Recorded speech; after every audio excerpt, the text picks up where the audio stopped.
Hey everyone, in this video, I will show you how to highlight a text in Canva. Now, if you find this video helpful, a like and subscribe would mean a lot. Alright, let's dive in. Okay, first of all, make sure you have opened your design.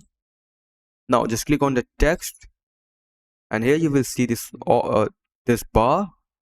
Just click on this option, FX, go on the left side, and here just click on background. Okay, uh, decrease its spread to 0 and keep the roundness at 60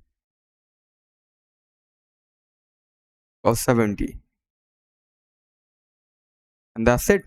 That's how you can highlight a text in Canva. So that's it for the video.